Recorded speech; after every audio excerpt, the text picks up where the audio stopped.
كهنة العار.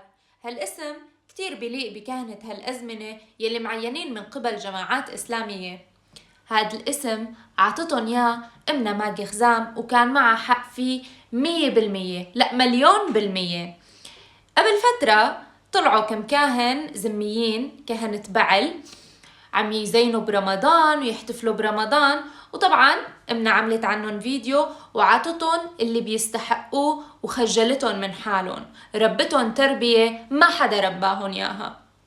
بس هلأ صار الموضوع أكتر من إنهم يزينوا ويحتفلوا برمضان، لا، هلأ قلبوا الكنايس يلي المفروض يكون الروح القدس بيشتغل فيها، ويقلبوا الكنايس اللي يكون فيها صلوات تطلع كبخور أمام الإله أبو ربنا يسوع المسيح، لا، قلبوا هالكنايس شو عملوا فيها؟ عملوها جوامع.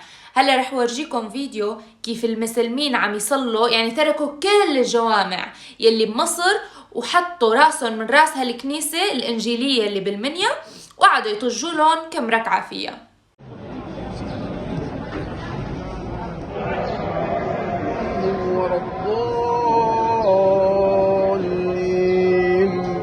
لم يلد ولم يولد.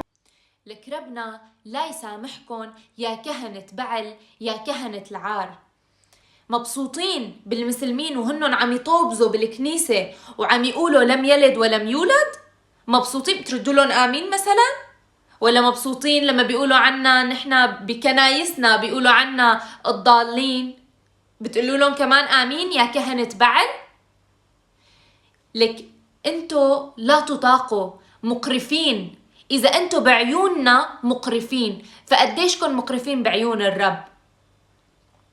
لك انتو نسيتوا دماء المسيحيين يلي انسفكت عبر مئات السنين على ايدي المسلمين. انتو يا كهنة العار صرتوا بكل معنى الكلمة ممسح على الأراضي. انتو بأي عين رح تقدروا توقفوا أمام الرب الإله؟ ولا تفكروا حالكم انكم رح تقدروا تهربوا بأفعالكم الشيطانية والمقرفة هاي، لا، ايد ربنا رح تكون كتير تقيلة عليكم.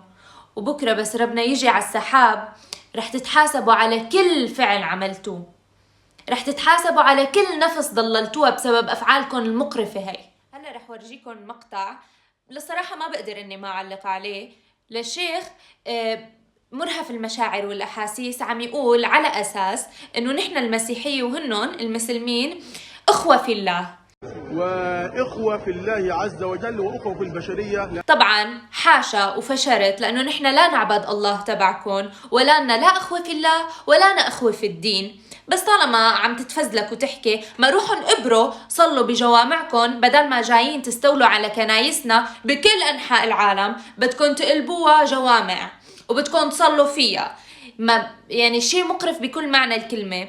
ما عاد في كلام يسعفني إني أوصف هالقرف هاد صدقا، يعني البزقة فيكن كتيرة.